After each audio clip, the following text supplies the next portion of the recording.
recording so that. So thank you very much all for attending today's webinar. This is the second webinar in the frame of the TWIN4MERIT project. The TWIN4MERIT project is the acronym for Twinning for Excellence in Management and Economics of Research and Innovation. It's a project funded by the Horizon Europe program, the WIDERA, specifically the WIDERA program, and the Twinning Action. It's a partnership between the University of Cyprus, Maastricht University, University Carlos III de Madrid, and the European Office of Cyprus. And its emphasis is on the fields that are related to research and innovation policies, research assessment, gender in research, and meta-research as a whole, as an umbrella field for the whole project. Today's webinar is the second webinar taking place within the framework of the project. It's titled Meta-Research and Policy, the Role of Social Sciences. It will be delivered by Professor Zach Maniadis, the ERA Chair in Science and Innovation Policy and Studies, who is also the scientific leader of the TWIN4MERIT project. And we'll be very excited to hear the most recent developments in the field, especially now in the era of the reform of research assessment.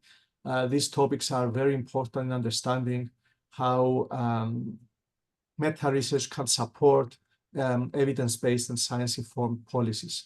As I told you, Professor Zach Maniadis is our ERA Chair for Science, Innovation, Policy and Studies. He's the director of the Synopsis Research Unit. He's an expert in meta-research. He has recently published papers related to research assessment, research metrics, and the role of meta-research. And we're looking forward to hearing to Zach's insights about this very interesting topic. Zach, thank you very much for delivering today's webinar. The floor is yours. Thank you so much. Thanks a lot for this invitation. And of course, we acknowledge generous funding by the European Commission for the TWIN4MERIT project. Today, the talk will be rather general and not very technical. So it will be an overview of existing research and how it relates to the social phenomenon related to the credibility crisis in science and in research assessment. So what we're going to be discussing today is, first of all, a small introduction into the interdisciplinary domain of meta-research and its principles.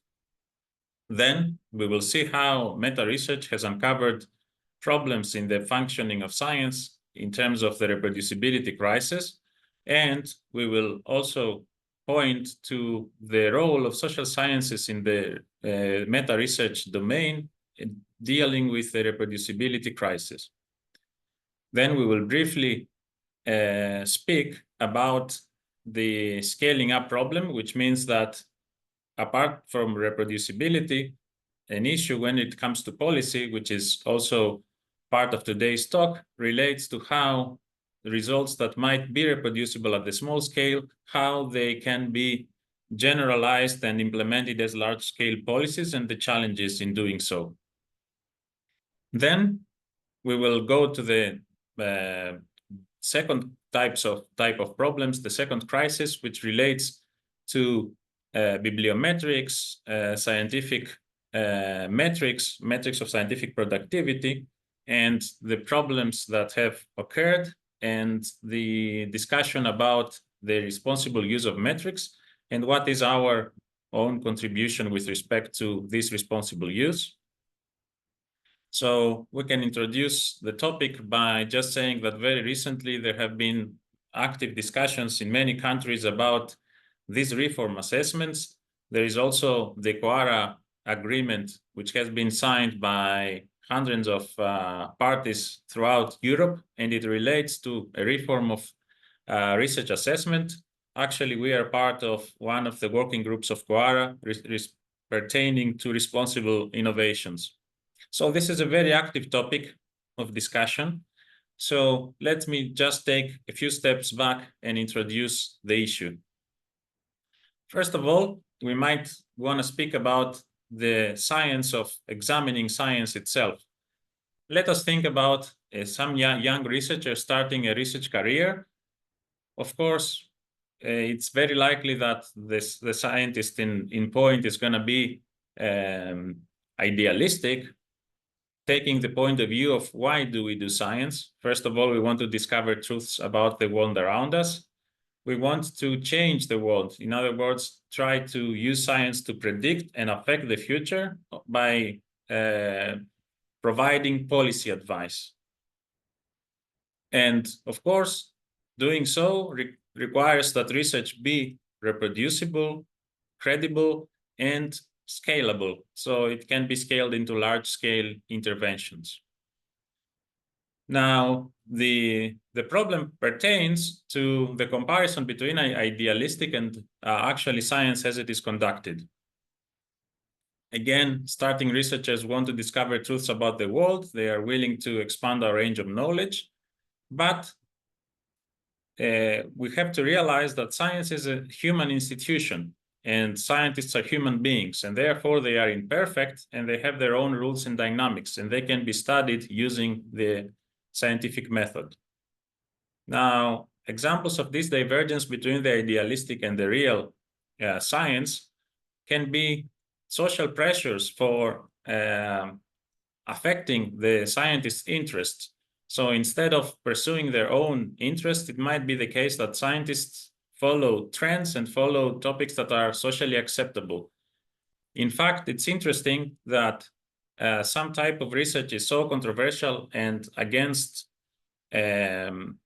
social norms that there have been outlets such as the Journal of Controversial Ideas where other points of view can be presented. Secondly, instead of pursuing the truth, it might be the case that scientists are career-oriented, which is true to a larger or smaller degree for all of us, and therefore they respond to economic incentives, as economists firmly believe, and therefore this might distort the way that science is conducted. And of course, related to that, there are the other social pressure apart from society as a whole and apart from career concerns of the expectations of advisors, group leaders, heads of department, funders, and so on and so forth.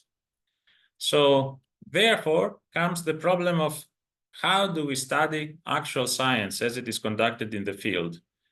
So first of all, we know that philosophers of science have thought of this for a long time. And for instance, there is a classical work by Thomas Kuhn on the structure of scientific revolutions, explaining how different paradigms come to replace older paradigms in science and how science evolves. Now, as opposed to this tradition, sociology and philosophy of science approach, the more recent tradition pertains to studying the workings of science quantitatively. This new domain is called meta-research, and it has been defined as the study of research itself, methods, reporting, reproducibility, evaluation, and incentives. So just a brief summary of what this new domain of meta-research involves. It speaks about the methods of science and what can go wrong with respect to methodology, biases and questionable practices, how science is summarized, research synthesis, and issues of research integrity and how they affect the application of methods. Then there is the issue of reporting. How do we report what actually are the constituents of studies that we conduct? Reporting standards, study registration, all of these aspects, how do we optimize this, and what biases exist in the field. And then the issue of reproducibility and biases and obstacles to proper reproducibility. And more related to that today's talk, which focus partly on the effect of social sciences and in particular economics in the domain of meta-research, are evaluation. How do we evaluate research? And this will be very important in the second part of the talk when we speak about the research assessment and the proposals that have been made to improve it and where our contribution comes. And finally, incentives, which is the keyword that matters most in economics. How do we align researcher incentives with the pursuit of objective and reproducible science? And as a result of these developments in the field of meta-research, there have been new institutions and developments throughout the world. With classical example, the metrics laboratory, the metrics unit in Stanford, which draws from so many different disciplines that it is very interesting case study of interdisciplinary research, drawing for physics, biomedicine, ecology, and psychology, and among others. So what have we learned from meta-research? What is the main message that we have obtained from meta-research? Unfortunately, in the last 2 decades, meta-research has taught us that it is possible that there have been a problem, a crisis of science, where the truth wears off. In other words, there have been a large set of domains whereby established and existing knowledge that has been believed by researchers and even introduced in textbooks and affected policy.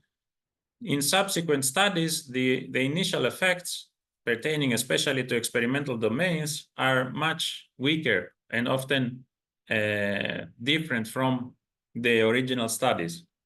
This is the meaning of such an expression, the truth wears off, which was published in a 2010 New Yorker article, which was extremely interesting and sparked our interest in the domain of meta-research. So the question is whether there is a credibility crisis in science affecting domains from biomedical and behavioral to ecology and social sciences. And of course, as economists, we trace the problem to incentives of that researchers face. And one of the most important aspects that might distort science is the desire of researchers to report positive results, to discover new phenomena, rather than declare null results that can be characterized as undeciding on the particular research question, and how this might distort the evidence that we observe. And this can be seen in this graph by work of Daniele Fanelli, which shows the percentage of articles in different scientific domains that report positive results. As we can see across the boards, the percentage of positive results is greater than 70%, but it can be argued that the percentage of positive results increases as we move to, if you wish, softer sciences, although this is not strictly monotonic.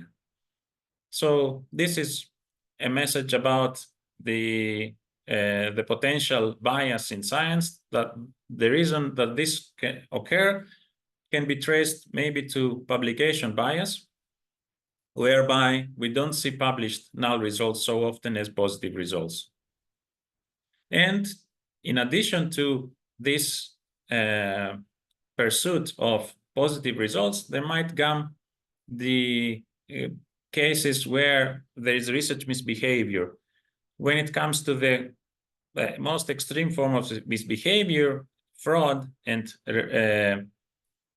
fabrication of data, we see that from other evidence, about 3%, 2 to 3% of scientists admit to conduct that kind of misbehavior. Of course, this can be an understatement, knowing that these are sensitive issues and one would be hesitant to report these.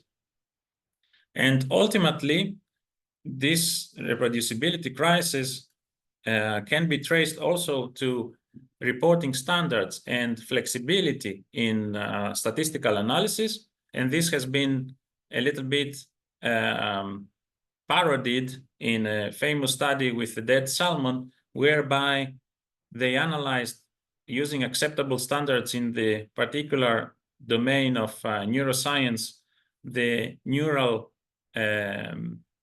characteristics of a particular subject, and they reached out interesting results. But the problem was that the subject was non-human, but it belonged to the the evidence belonged to a dead salmon, but they reach interesting conclusions behaviorally with respect to this. This is just an extreme example whereby science can lead us to problematic conclusions based on the existing standards of analysis. Then we can summarize a little bit this so-called replication crisis by pointing into two replication initiatives, one that can be traced in economics and one in psychology. And roughly speaking, and this corresponds to other sciences as well, it has been found that about 1/3 to 2/3 of findings cannot be replicated. So that gives us a little bit of a quantitative number about the credibility crisis. And then one can ask, how can meta-research pinpoint, show us which are the particular individual practices that might be behind the problems that have been discussed before with respect to the reproducibility crisis. First of all, it can be argued that there is pure research misbehavior, such as falsification, p-hacking, and selective reporting. This, if you want, might be, in our view, the tip of the iceberg. So most scientists are not conducting this kind of misbehavior. However, it has been traced in the data. More importantly, there are the degrees of freedom that represent a gray zone with respect to what can be reported. So especially in new domains, there are no reporting standards regarding what characteristics of a study, an experiment, an analysis, and statistical analysis that need to be conveyed to the other researchers in order to be able to reproduce a study. So in such domains where there is a lot of flexibility, human subjectivity and the desire to find positive results might be leading us to this selection of positive results that might be distorting actual science. To put it simply, when an initial researcher conducts a study, they know what kind of outcome they want to produce.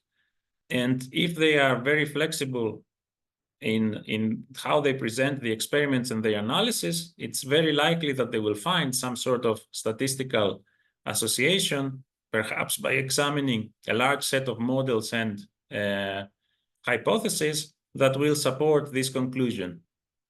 However, this can be characterized as a problematic practice because it doesn't correct for multiple comparisons, for instance, and therefore, when this result is replicated, this particular statistical significance result is likely not to be present. That's why degrees of freedom can be particularly problematic. In addition, there is the problem of incomplete documentation of methods, procedures, and data that relate to the previous problem of degrees of freedom and how insufficient reporting matters. And then finally, of course, as human beings, it can be the case that scientists conduct honest errors, and for example, in the software, and as science grows and the research teams become larger and larger and the analysis more complex, this is very important to be mindful of this sort of errors. So this is a little bit the description of the setting up the stage of the new domain of research called meta-research and what kind of practices it has identified as problematic. So where does our research come? In a set of papers together with colleagues such as Fabio Tufano, John List, and John Ioannidis, we have been able to trace some of the characteristics of a domain of study that might be positive and some that might be negative with respect to our confidence in the scientific results. We use the concept of post-study probability, which express the confidence in a new finding being actually true, conditional on this finding being declared in a particular study. So we have found that in domains where there are large sample sizes, appropriate power analysis, and sufficient participants, the post-study probability tends to be higher. We should be more trusting more the results from these domains. Other positive attributes are domains that are strong in theory. When there is a good background of theory pointing to particular results, this will tend to provide us, before an experimental study or an empirical study, with high priors. In other words, there are solid theoretical foundations, there are solid scientific reasons to expect a result. If this is the case, then we should be more confident in the results of a particular study. And then, of course, if the domain is open to exact replication and we observe exact replications, this tends to increase our confidence pretty fast about whether a particular result is true. And finally, positive practices such as pre-registration tend also, of course, to increase our trust in particular domains. And as an environment, as a domain matures in science, we observe more of these positive practices, and therefore this is an optimistic message for science, that although it has faced problems, it tends to correct as the time goes through. On the other hand, there might be factors that are negative for our trust in the scientific results, that relate, as we explained before, to methodological flexibility, to domains that are extremely competitive and are combined with the problem of publication bias, to domains whereby it is not common to conduct replication, or the types of replications that are conducted tend to be shy of contradicting initial results. That's the concept of sympathetic replication. Domains of replications whereby there is a bias towards confirming results of the initial study, and domains where there are strong conflicts of interest also reduce our confidence in particular results. So this is part of our work in this domain. And in addition, on top of providing this characterization of our trust in the in scientific domains, we have argued before that in a domain of meta-research that has been unexplored and needs to be developed further is the role of social sciences, and in particular economics. To put it in context, most contributions in meta-research come from biomedicine and psychology, but economics has a greater role to play, and we have explained how this is the case. Oftentimes, we observe complex phenomena in science, and we think about how to analyze those. For instance, there have been suggestions about reforms of scientific practices and scientific institutions. Economics is the discipline, together with other social sciences, that studies institutions, and therefore has a lot to teach us in meta-research. For instance, new proposals and changes in scientific practices involve consequences in terms of interaction among multiple agents. Also, these kind of reforms involve the consideration of trade-offs, costs and benefits, and the need to analyze this in a rigorous way. Oftentimes, we can see that these phenomena involve heterogeneous information and beliefs. So how will this be affected by changes in scientific practices? And that they require the design of experiments. In all of these domains, economics and social sciences has a lot to teach us. For example, game theory can be used to analyze interaction among many agents. The mature discipline of welfare economics can be used for comparing trade-offs as costs and benefits in a rigorous way for society. Principal agent models and application of game theory, again, using mechanism design, can capture the consequences of changing institutions in the presence of heterogeneous information and beliefs. And then what a tradition of field experiments in economics can inform the design of experiments to examine what happens when scientific institutions change. So this has been another contribution on our side, and a summary of these arguments in favor of using economics in the domain of meta-research can be described as following. Esther Duflo, the Nobel Prize winner in economics, said, "What the economics brings to the table, in addition to evaluation expertise, is prior evidence and theories that help them to predict what should work and how and what should not. The evaluation of the program then serves to test of these theories. Randomized evaluations have become, in effect, field experiments, a new and powerful tool in the arsenal of the economist."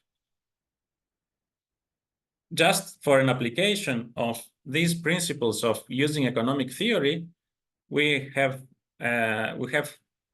published a paper with a simple model to examine the effects of transparency in science. The way that we model it is extremely simple. We assume that there are two forms of potential misbehavior of scientists. One is a mild form of misbehavior, again, getting advantage of gray areas in what is reported and what is not reported, whereby they omit to report important information. This is the first form of potential misbehavior. The second form of misbehavior is pure fabrication or fraud. They consciously misreport the evidence. What we show is the possibility to assess what is the best way to proceed. When you have these two forms of misbehavior, what is the best policy to follow? We have shown, using a simple tournament environment whereby there is competition for publication and performing stronger forms of misbehavior than other scientists tends to give an advantage in publication, perhaps because you get more significant results,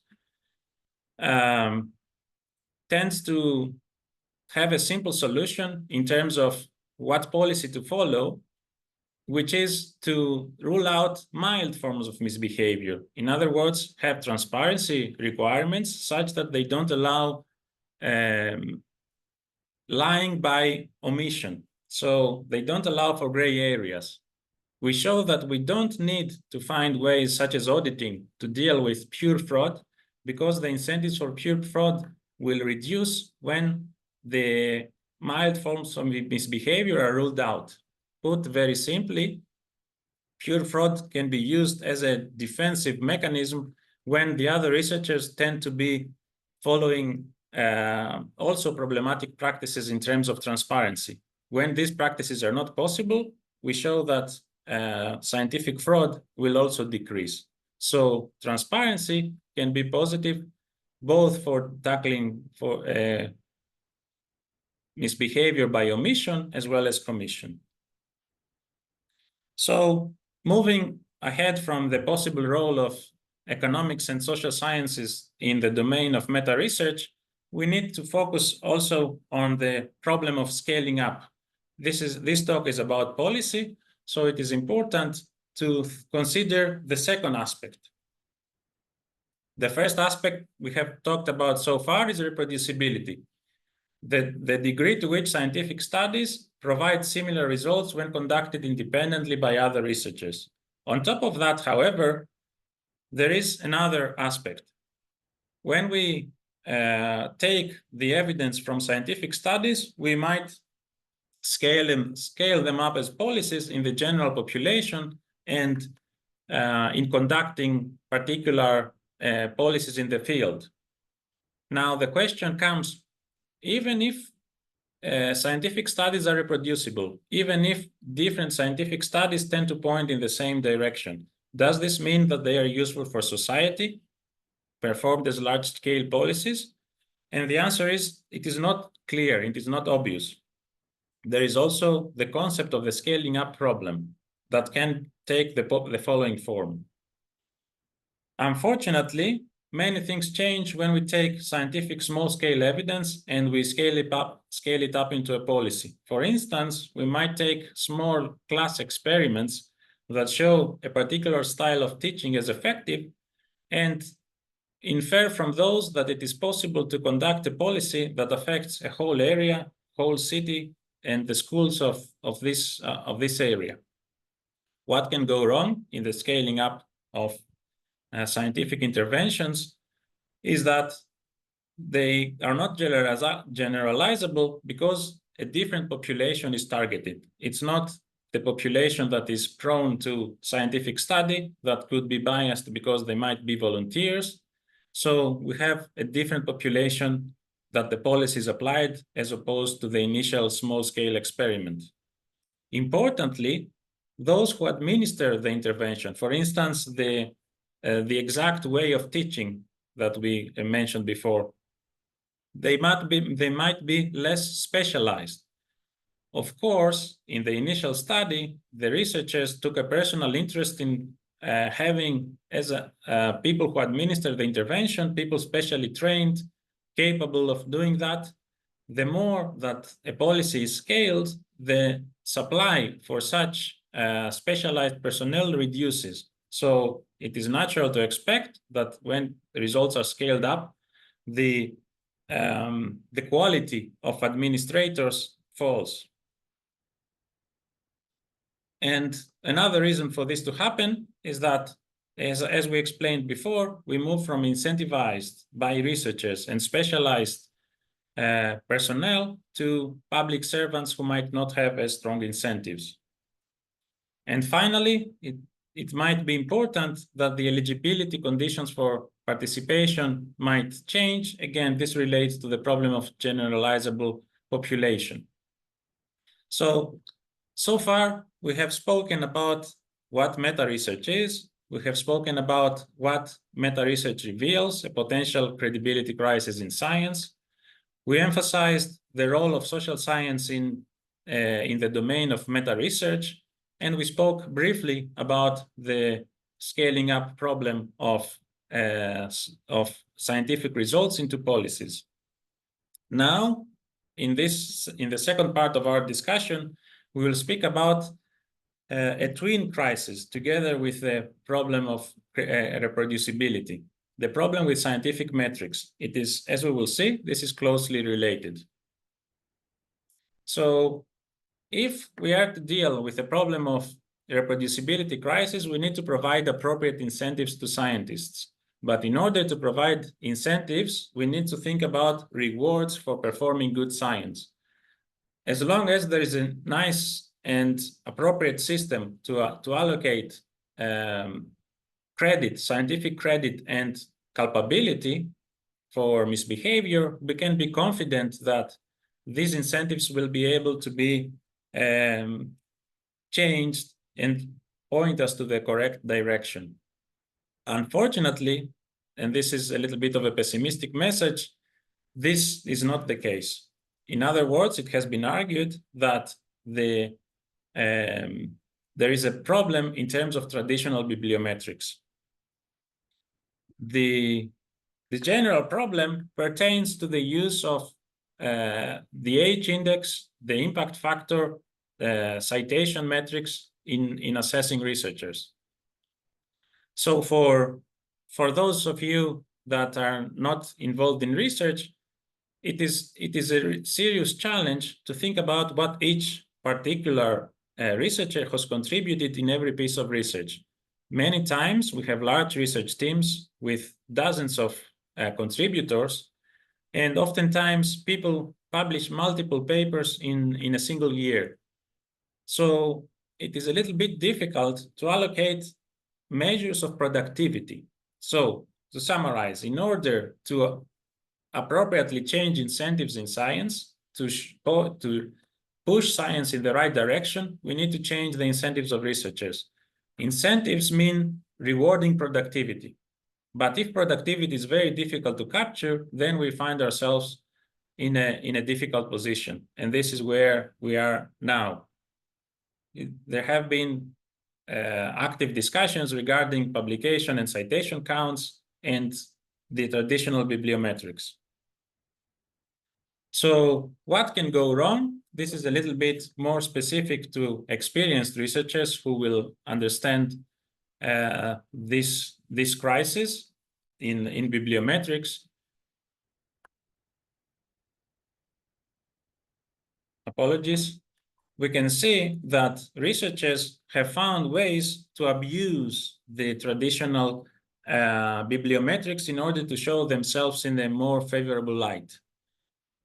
In terms of authorship, unfortunately, it is difficult to ascertain what each particular person has contributed in a large team, and therefore we observe the massive authorship of papers without meriting credit. For instance, a lab leader or a person obtaining authority might put their names in a large set of papers without appropriate contribution. In a similar vein, it might be that different teams have different standards with respect to authorship. So in generous teams, it might be the case that researchers have multiple publications, although they might not necessarily merit this credit, versus in other teams, it might be a little bit less generous, and therefore might putting their researchers at a disadvantage when it comes to traditional metrics. In terms of citations, focus has been given in the problem of self-citations. Some researchers might be particularly prone to massive self-citations to push themselves into higher measures of citations. In addition, it might be the case that they strategically target citations or self-citations such that they show them with a very positive H index. This is characterized as H index gaming. However, these are not the only problems that have been shown in the domain of bibliometrics. Other problems might take place at the editorial level, whereby there is nepotism towards the social contacts of particular editors, or even editors who themselves find the opportunity to publish widely in their own journals. And finally, there is the concept of journal impact factor gaming, whereby the journals try to self-cite a lot of their articles. And the more difficult concept to ascertain, which is paper mills and spurious contact papers. In this case, you might have the possibility that that journals have very low standards, and they don't. The publications that come in some types of journals are not the same as the ones that are part of quality journals. In other words, there might be particular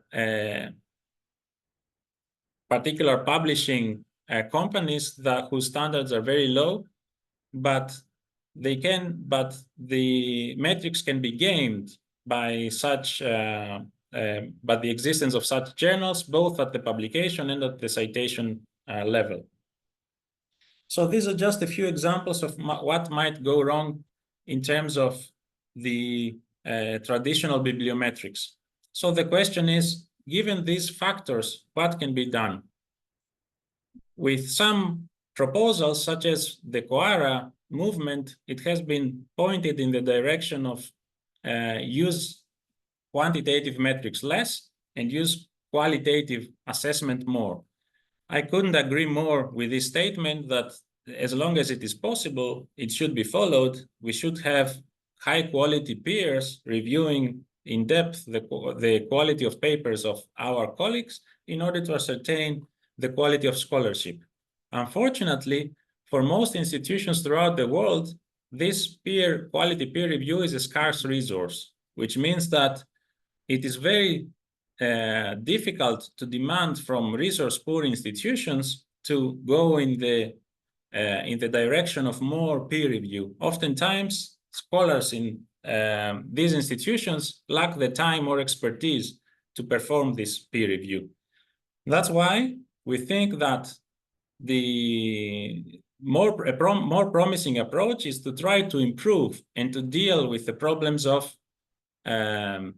of bibliometrics, improving quantitative bibliometrics rather than abandoning them? There is a question in the chat. Noting that review can also be prone to nepotism. Of course, this is also a problem, and there have been suggestions about how to deal with how to transform the peer review system, for instance, by using open peer review, which has advantages and disadvantages. But the aspect of nepotism will be, for instance, ameliorated if the peer reviews are open. So again, to summarize, there are problems with the current metric system, but we argue that in order to empower weaker institutions and not strong institutions such as the University of Cyprus, where we are located, but in more resource-constrained countries, we need to find a way to help these researchers there in using quantitative metrics that are much less costly to use than peer review by established and capable researchers. Again, the University of Cyprus might have the resources, and indeed this is the case, to conduct high-quality reviews by external reviewers when they are promoting or hiring scientists. But it's not necessarily the case for institutions in poorer and less meritocratic environments. So for those, we argue that quantitative metrics should not be abandoned, because quantitative metrics can serve as a public good. In other words, they are developed once and can be used by different institutions without additional cost, except the judgment of, again, qualitative judgment in terms of which metrics are good and which metrics are bad. But this qualitative judgment, we have to emphasize, is much easier and much cheaper than requiring high-quality peer review by reviewing all the articles of particular researchers. This task might be impossible in many cases. So, in order to empower research-poor institutions, we have argued that we need to improve the quality of quantitative bibliometrics by making them more difficult to game. So, in two research articles, we have proposed the following. Whenever there is available bibliometric information on the following, a composite approach, a composite index could be used. In other words, let's provide an example with three different researchers who are competing, if you wish, for a particular position. What we are going to say, very simply, is that the indexes of productivity should be complemented by indexes that might show problematic practices and by other indexes that show positive practices, best practices with respect to reproducibility, open science, and so on and so forth. So if you wish, one could start in assessing these researchers by the third index, the ranking of composite citation indications in the main scientific subfield. So having a look there, we might see that all of these three researchers are close to the elite of their corresponding field in terms of citations. Now, going through in more detail to other characteristics, we might want to enrich our view of these particular researchers. One possibility is to look at self-citations. We see that researcher 2, although at the top 0.9% in terms of citations, is particularly prone, in the research team, is particularly prone to cite themselves. So that might be a type of red flag for researcher 2. In addition, there have been a database of hyper-prolific publication behavior. In other words, behavior that seems particularly spectacular in terms of publishing, but might also point to poor practices in terms of allocation of authorship. So hyper-prolific behavior has been defined as any year with more than 72 papers, which means one paper every 5 days. That might be a potential red flag as well. And we see that researcher 3 has been engaging in this practice before. So I don't want to go through all these through all of these metrics, but to show that particular metrics such as evidence of citation farm, which means a gift exchange between different authors, I cite you, you cite me, as long as it is possible by existing bibliometric data sets, it can also raise a red flag. And in this case, this is one red flag for researcher 2, for researcher 3 once more. And finally, the last set of indices might capture positive practices such as open access papers, the degree of the practice of data sharing in one's research, the proportion of papers with code sharing. So we see that researcher 1 is particularly open in their practices. So to summarize, although researcher 1 is at the top 1.4% of their composite citation index in terms of one generally accepted productivity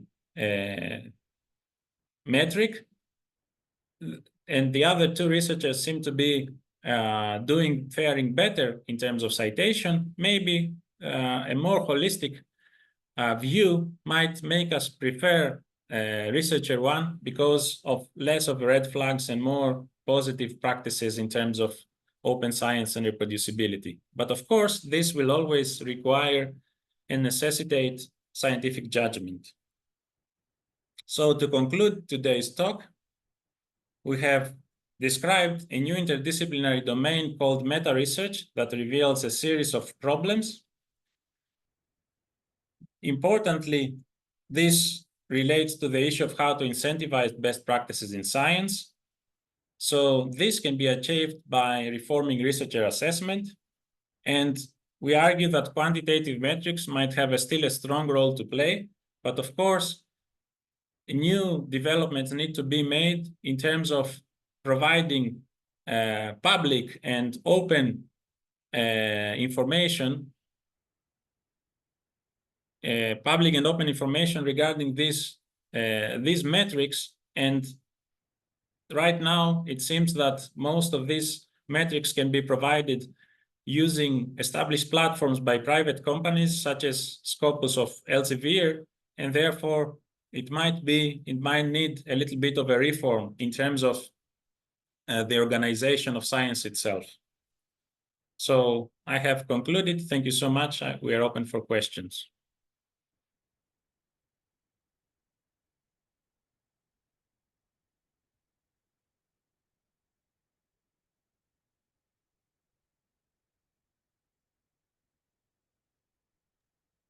Thank you very much, Zach. That was an excellent presentation. But we didn't say before that you can ask your questions through the chat or through a live discussion now with the speaker. So please feel free to ask any questions regarding the presentation.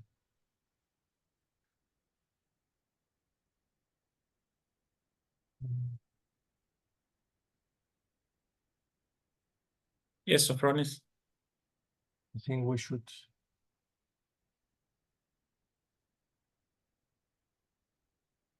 Okay, can you hear me? Yes. Great, thank you. Thank you for this. Thank you, Zach. This was very interesting. So here's my question. So I agree with you with your the main topic of interest for me is the metrics. So I'm a bit of a sucker for numbers. So I love metrics, but I also have a great a lot of concerns about the way they're being used. So, and I think I agree with your approach, which I would summarize very simply as you never put too much weight on a small number of metrics. You need to look at a lot of metrics, and you need to be looking at a lot of different aspects, measures of productivity in order to assess people. The problem, and this is what I would like to say, get some your thoughts, is that a lot of what's happening, a lot of how the world works is not like that.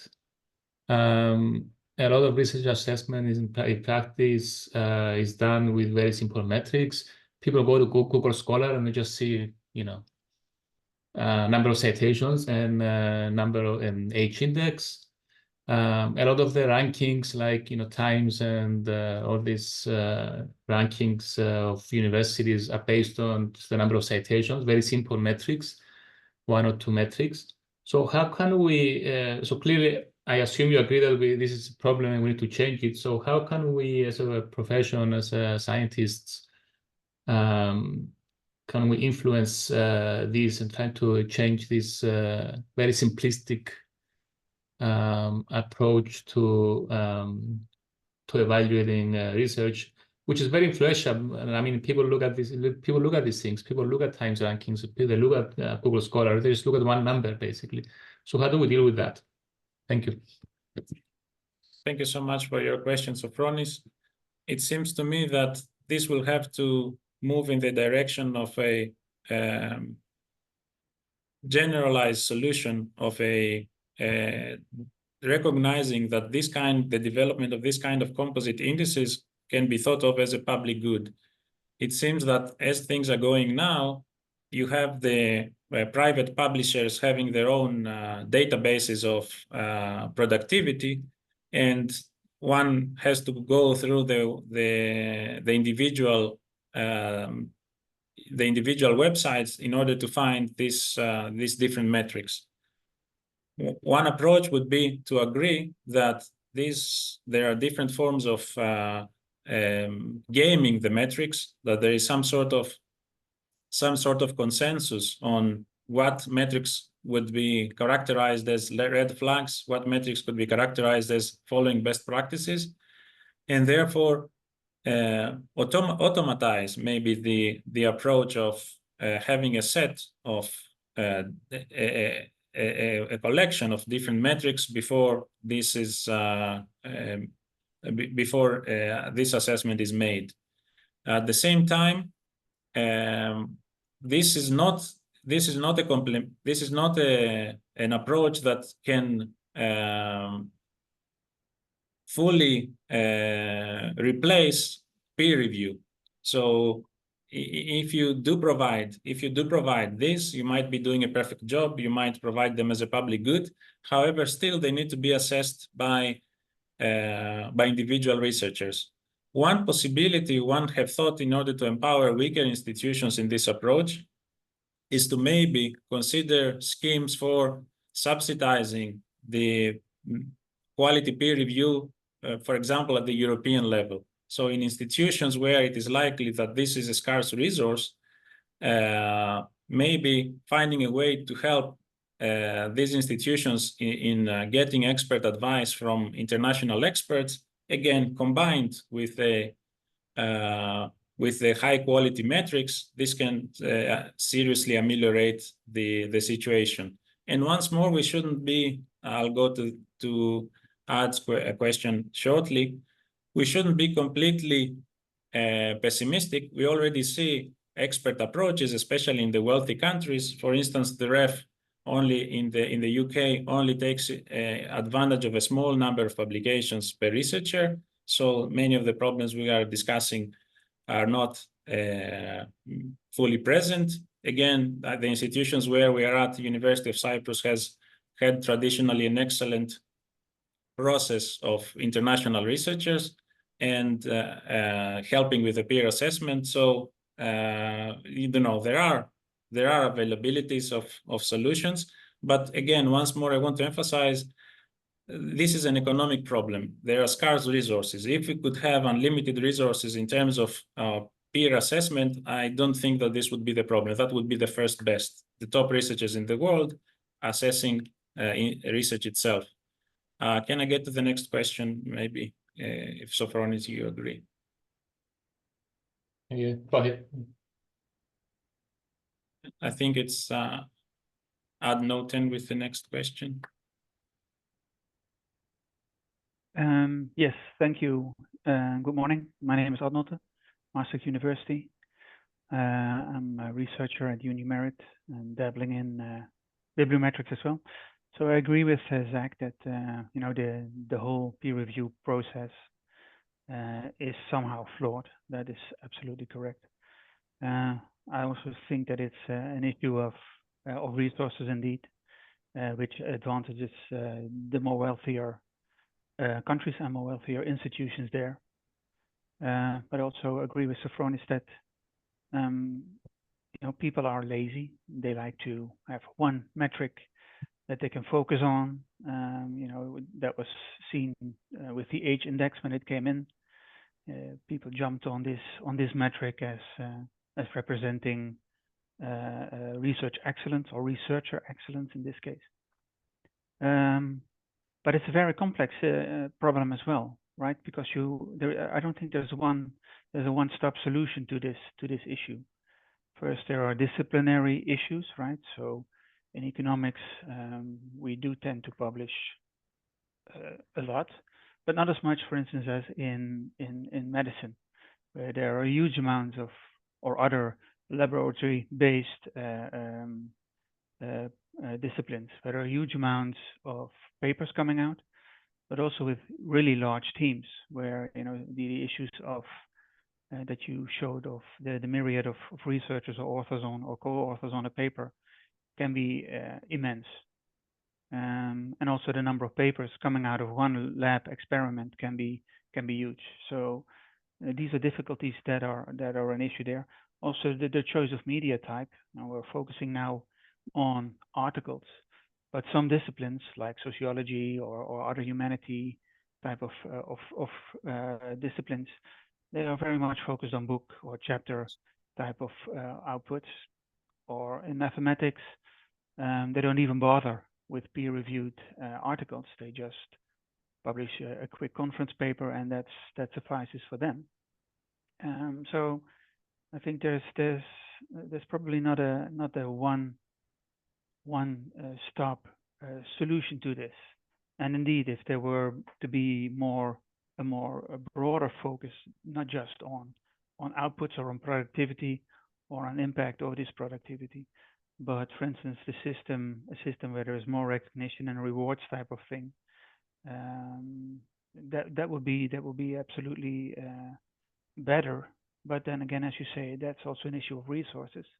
So in the Netherlands, we have this recognitions and a rewards system, which then looks also at funding, at so how many grants or what kind of grants you got in, and you know, teaching, etc., etc., to kind of broaden the picture of academic excellence or researcher excellence.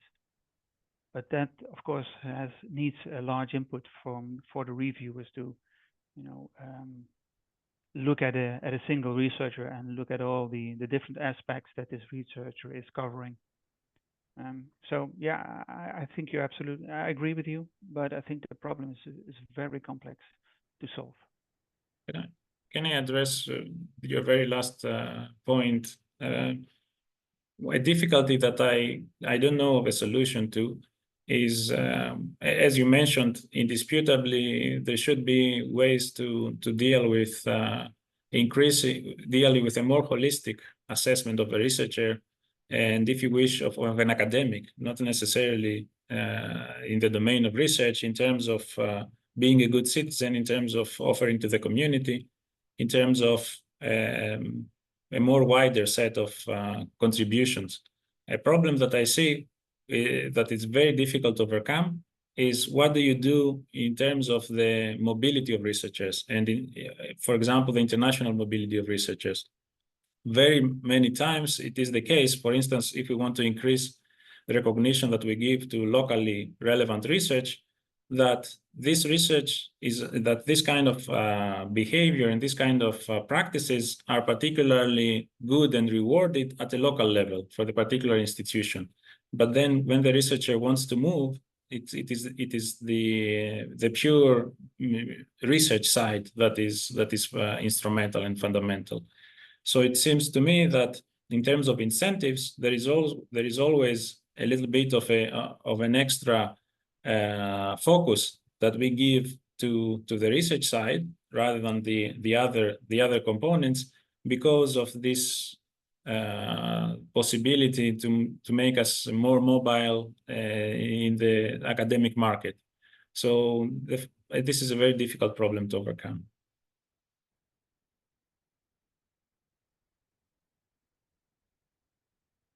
Would you like to add?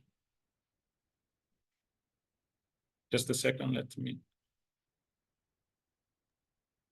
Yeah, no, Yes. you're absolutely right. I think it's some kind of a catch-22 decision that a researcher needs to take. Do you want to become focused on pure research in a high-level institution somewhere, and kind of forgo with all the more socially interesting or more socially rewarding work that you can do at a local level, or do you kind of leave that to one side and focus on more locally relevant stuff,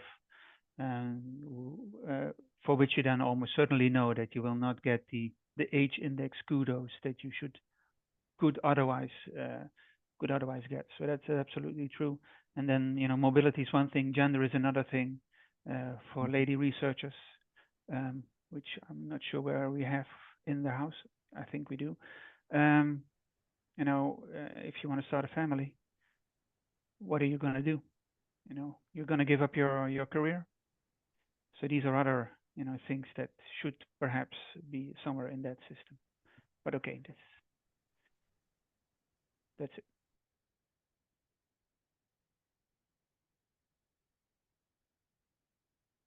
Agreed. I would say that for that kind of problems, and in order to take a more holistic approach, one possibility would be to, for example, as we can see via Quora, to have an international agreement so that there is some sort of coordination of the change in research assessment. In this case, researchers who don't focus exclusively on the traditional bibliometric side might not be fallen at a disadvantage, as opposed to those who are focusing on that exclusively. So international coordination might be a solution. Sophronis has another question. Yeah, if I can add something to that. I mean, there's a conflict in the institution there for the institution, and then institutions need to decide what their priorities are. I mean, you can do, if you want to gain international recognition as an institution, you want to do international research that gets published in the good journals and people internationally read and look at. But then if you also want to have a local impact, then let's say you live in a small country like Cyprus and you want to do some research on the Cypriot economy. It's good for the country, but it's not going to get published probably unless it's something very unique in a big international journal. As an institution, you want to have both. You have to figure out a way to give incentives to people to do both. So one way of doing it is to say, like, junior faculty, we want you to first, and you want to reconcile that with the career concerns of your faculty also, because their publications on the Cyprus economy are not going to get them a job in France or in Singapore or in the US, right? So one way to sort of handle this is say, junior faculty should focus on international publications. That they would get the international recognition, they can establish themselves internationally, also help the institution establish itself internationally. And then once you get tenure, once you get a bit older, and you have a little more of a flexibility, then you can switch focus and provide some incentives also to do other research is not as valuable internationally, but is valuable for your local impact, society, and so forth. Well, that seems like a great idea. I wouldn't have more to comment, but that seems to be, a compromise to resolve a difficult problem. Marius has a question. Yes, it's more like a comment on Sophronis's ideas and on the general discussion that has been taking place, is that I agree that each institution can set their own priorities, of course, and see how they can pursue their research activities to the interest of the institution, their researchers, etc. But I believe that what we didn't mention is that things are changing. So at some point, maybe in 10 years, the new normal would be that everything will be publicly available. So perhaps by then, and perhaps open peer review will be established, or to a large extent. So at some point, perhaps the most important thing would be actually the quality of the output, not represented by the journal that they're published, but the impact that they're creating. And the impact can be measured in multiple ways. As Ad said before, the index, the rewards and recognition index that they have in the system that they have in the Netherlands is counting everything: funding, societal impact, economic impact, everything. And this is in the frame of the knowledge valorization principles that now the European Union is promoting. And of course, the QUARA agreement that has been now signed by nearly 700 institutions. I believe that we should be seeing things under the very broad but very inclusive and well-targeted term of knowledge valorization, meaning that, yes, you're producing excellent science that is internationally recognized. That's great. This is recognized. You're producing locally relevant research. Again, this is great. You're helping solving global societal challenges, tackling climate change effects.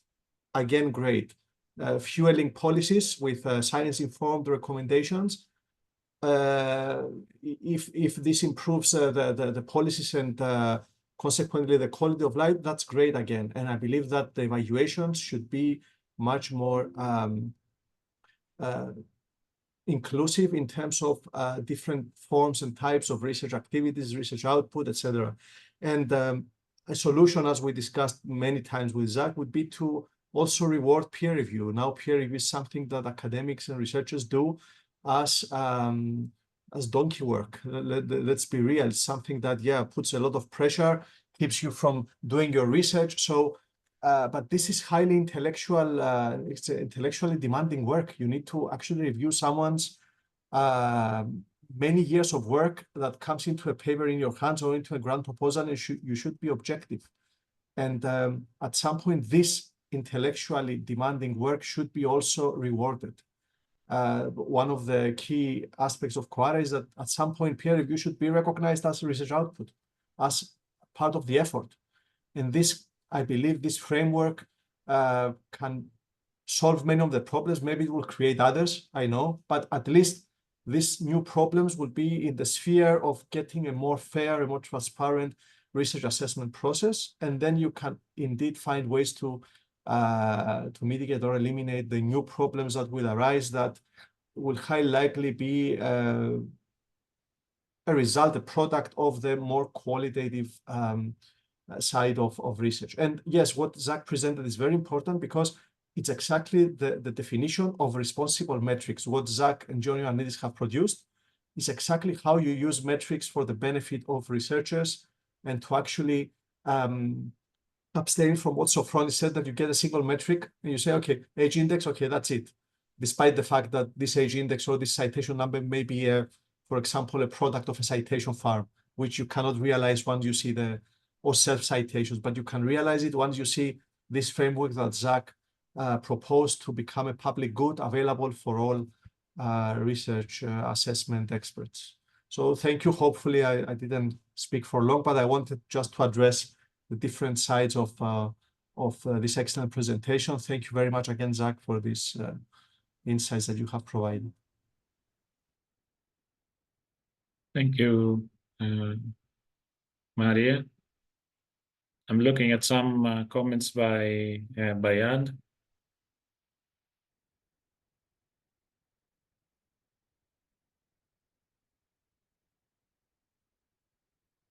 Yeah, as I think you mentioned, Marius, the peer review is already being used, and I would say from my personal experience, again, trying to be a little bit on the optimistic side from the institutions that I worked in the UK and also in Cyprus.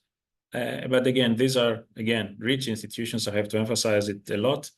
I would say that they take a pretty holistic assessment of contributions in terms of citizenship, in terms of, for instance, in the UK, the CV that in the particular university I was working, that you have to submit for promotion purposes, it had so many categories, and it consisted of like it ended up being almost a small book of different contributions. So I think that things are not as problematic. I think focus should be on empowering which institutions. I think Sophron is that on the global scale, we definitely are a rich institution.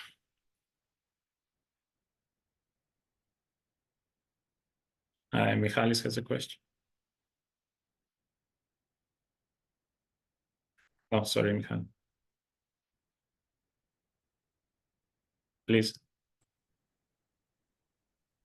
Hi, Zach, thanks for the presentation. You talk about the two problems of reproducibility and then with the metrics that are available for research. And clearly in the last 10, 15 years, there have been solutions for different types of problems at the level of the publishing houses, the level of the institutions and their choices, and the level of individual researchers' practices.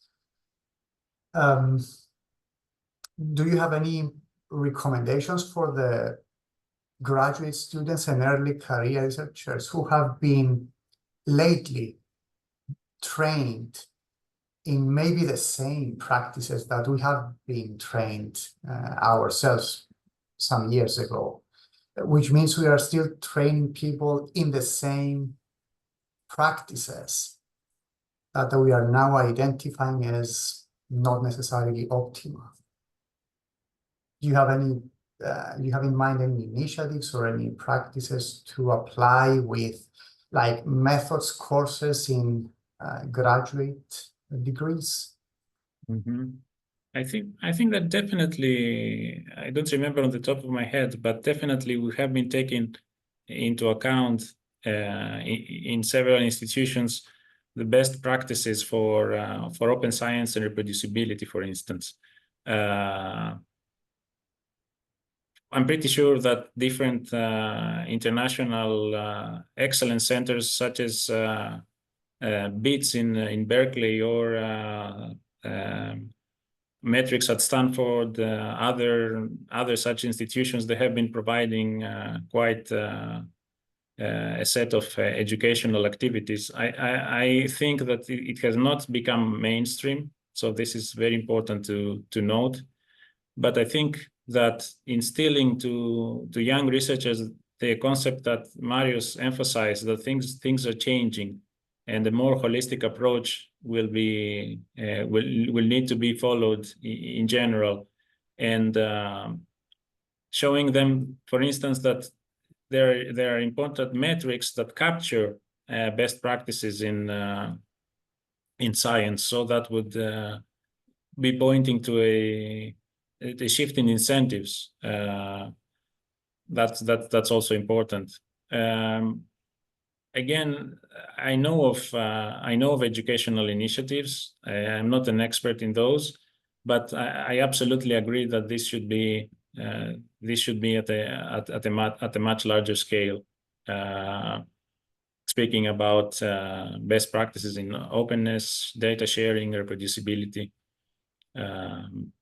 to some degree, these are happening also in our institutions, right? So the libraries, is helping with this. But again, different methodologies should be used in different disciplines. But if you ask my question, I think that such a methodology course would definitely belong to the curriculum of graduate education in economics and psychology that I'm more familiar with. And also the incentives to obtain a PhD, for example. Now we have more pressures for a doctoral student to publish 1 or 2 papers before submitting the PhD thesis, and that already puts them into a different set of incentives that they need to publish. What do I need to do to publish? Maybe find an easy journal to publish, or present part of my study that has the more positive kinds of results. So the system is still set up in the previous way that encourages the questionable research practices, or put you into a temptation to rely on some of those.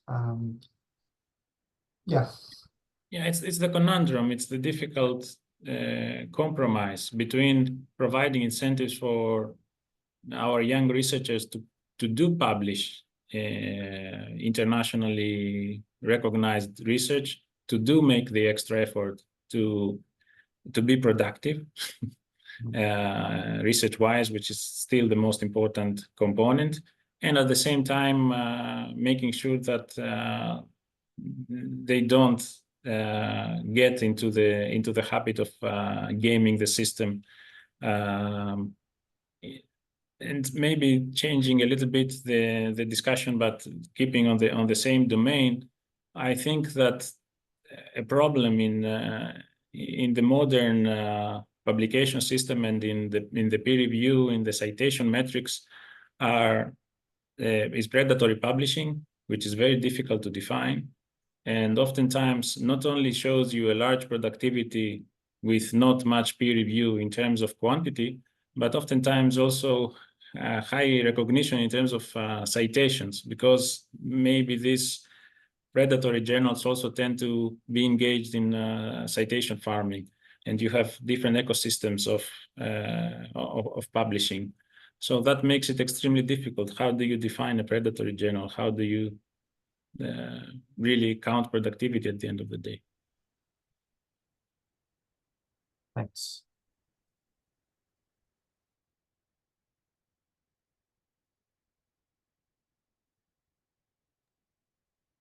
Is there any other question for Zach or for the participants in the discussion? Okay, so thank you again all very much for the participation and the very interesting discussion. Thank you very much, Zach, again, of course, for delivering this excellent presentation. We will, the webinar is recorded and will be available at the website of the TWIN4MERIT project for anyone that wants to send it to colleagues that were not able to attend, or for reviewing the discussion points. Hopefully, we will see you again in the future activities of the project, the TWIN4MERIT, or the Synopsis Research Unit activities. Thank you again all. Zach, any concluding remark before we close? That there are some, we have to be positive. There are some concerns about the way that science is proceeding and the way that research is assessed. But again, there are already best practices that have been followed. There are agreements to change things. So I think that things are proceeding in the appropriate way. And I would sum up with this. Thank you very much, Zach. Thank you all. Thank Have you. a great afternoon, and we'll talk to you soon. Bye-bye.